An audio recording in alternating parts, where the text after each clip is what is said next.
Welcome to Not Milk Never Milk. Subscribe if you're lactose intolerant. In this video, I will show how to get Excel Solver. First, open Excel and navigate to the File tab.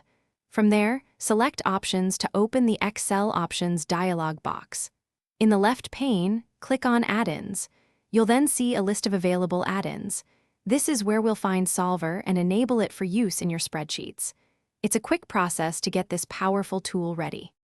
Once you're in the Add-ins section, look for the Manage drop-down menu at the bottom. Make sure Excel Add-ins is selected, then click the Go button. This action will bring up the Add-ins dialog box. Here, you'll see a list of available add-ins. Simply check the box next to Solver add-in and click OK to confirm your selection. Solver will now be installed and ready. After successfully enabling the Solver add-in, you might be wondering where to find it. Head over to the Data tab in your Excel ribbon.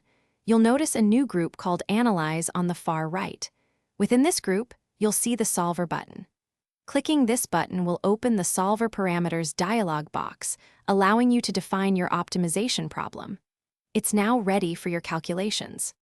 With Solver enabled, you can now set up your optimization problems. You'll define an objective cell, specify changing variable cells, and add any necessary constraints. Solver then works to find the best possible solution based on your criteria. It's a powerful tool for decision-making. Also, if you're looking to improve your financial understanding, check the description for a link to a great book and other helpful deals. It's a valuable resource for anyone interested in personal finance.